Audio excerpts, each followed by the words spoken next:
Europe 1, bonjour. Bonjour Jérôme Gavaudan. Bonjour. Vous êtes le président de la conférence des bâtonniers, vous êtes avocat au barreau de Marseille. Aujourd'hui, présentation au Conseil des ministres de la réforme de la justice. Qu'est-ce qui ne va pas avec cette réforme ? Beaucoup de choses ne vont pas en réalité, même si elles ont tendance à s'améliorer. Parce que vous travaillez aussi avec la ministre, ou en tout cas vous lui faites des propositions. Parce que le dialogue n'est pas rompu et que depuis quelques semaines, la ministre nous rencontre les représentants de la profession. D'ailleurs, dès ce soir, dès l'après-midi du Conseil des ministres, nous avons rendez-vous avec Nicole Belloubet, ce qui est effectivement un point positif. Ce qui ne va pas, c'est l'esprit en réalité de cette réforme d'une part, et puis aussi ses conséquences en matière d'éloignement du justiciable de son juge. Nous aurions aimé participer à l'élaboration, mais peut-être est-il encore temps, d'une réforme de la justice qui ait un peu d'ampleur, qui ait un peu de respiration, dans un contexte où en réalité il n'y avait ni urgence ni utilité immédiate. Vraiment, à l'heure où l'on parle des lenteurs de la justice, même les magistrats, les greffiers qui disent qu'ils n'ont pas de moyens, souvenez-vous de l'histoire du fax de Bobigny qui n'a pas fonctionné. Vous parlez d'or. En réalité, il y avait urgence à mettre les moyens. C'est-à-dire qu'il n'y a pas péril dans le fonctionnement de la justice, dans l'institution judiciaire, il y a péril dans la mise des moyens. Il y a une comptabilité là-dessus. Effectivement, la ministre dit qu'il n'y aura pas de suppression de tribunaux. Cela dit, il y a une refonte des tribunaux d'instance et des tribunaux des grandes instances, et ça vous fait peur? Oui, ça fait peur parce qu'en réalité, ça ne fait pas peur simplement aux avocats, ça fait peur aux magistrats, aux greffiers, et aux avocats évidemment, parce que c'est la question de l'esprit que j'évoquais à l'instant. Veut-on maintenir dans une république, dans une démocratie telle que la France, un accès aux juges qui participent à la démocratie en réalité, ou souhaite-t-on, pour des motifs d'économie, en réalité, de fluidité, au moins d'affichage, éloigner le justiciable du juge? La suppression du tribunal d'instance, des juges d'instance, en réalité, leur attachement aux tribunaux de grande instance, c'est quelque chose d'assez symbolique parce que le juge d'instance est reconnu comme étant le juge de proximité. C'est le juge de celui qui n'a pas forcément les moyens, par ailleurs, ni intellectuels, ni numériques,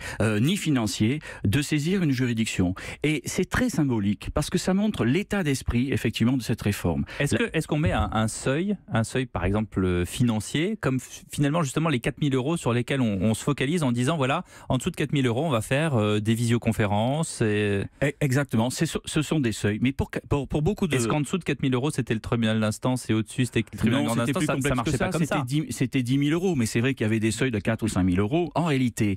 Mais franchement, concrètement, vous qui êtes avocat, est-ce qu'il n'y a pas des affaires qu'on pourrait traiter rapidement, des affaires en dessous de 4 000 € par visioconférence, oui ou non? Non. Je pense vraiment pas du tout. Non, il peut toujours y avoir des affaires où il y a de la visioconférence. D'ailleurs, la profession d'avocat s'est déjà adaptée dans certains domaines à la visioconférence. Mais c'est pas de ça dont il s'agit. Il s'agit de saisir en ligne une juridiction, c'est-à-dire complexifier la saisine pour des personnes qui potentiellement n'ont pas les capacités dans le cas d'une France où la fracture numérique existe encore, et par exemple d'organiser des audiences, certes pour des petits litiges, de traitement de petits litiges sans audience. Maître Gavaudan, on est au 21e siècle, on est en 2018, la question s'est posée pour les impôts, pour plein d'autres choses. Enfin, je veux dire, voilà, il faut être en ligne aujourd'hui.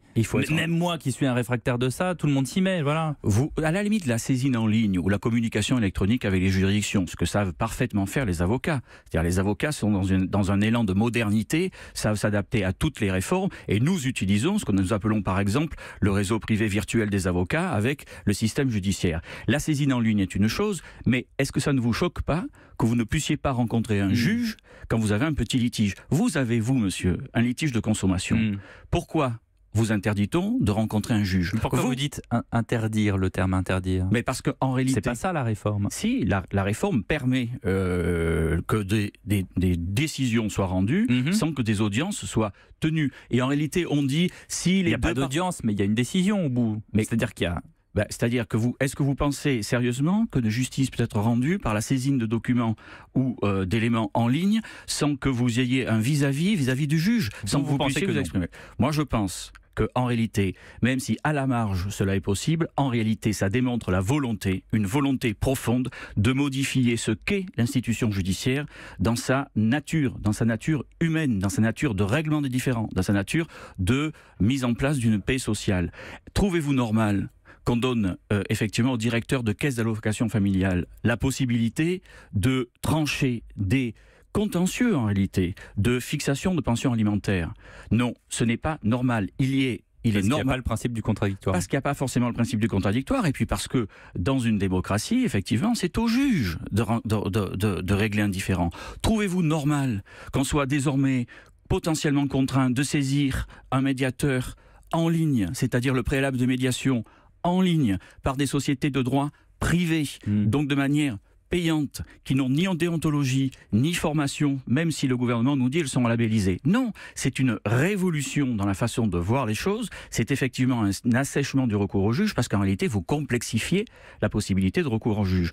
Nous, les avocats, nous sommes demandeurs et nous sommes en force de proposition sur les questions de ce qu'on appelle les modes alternatifs de règlement des différends. C'est-à-dire la médiation. Vous avez des solutions. Vous ne faites pas que critiquer. Non, nous ne faisons pas que critiquer. Nous avons des solutions. Nous disons par exemple qu'il faut replacer l'avocat, non pas l'homme du contentieux ou la femme du contentieux, mais dans son rôle, y compris de médiation, de conseil et de solutions qui peuvent être trouvées. Et nous proposons par exemple que les actes d'avocat, qui est une nouvelle forme d'acte d'avocat qui existe depuis quelques années, soient automatiquement revêtus de ce qu'on appelle l'exécutoire, c'est-à-dire que lorsque les parties signent par exemple une médiation par acte d'avocat, par définition, l'acte qui va être saisi sera exécuté ou pourra l'être sans recours à un juge.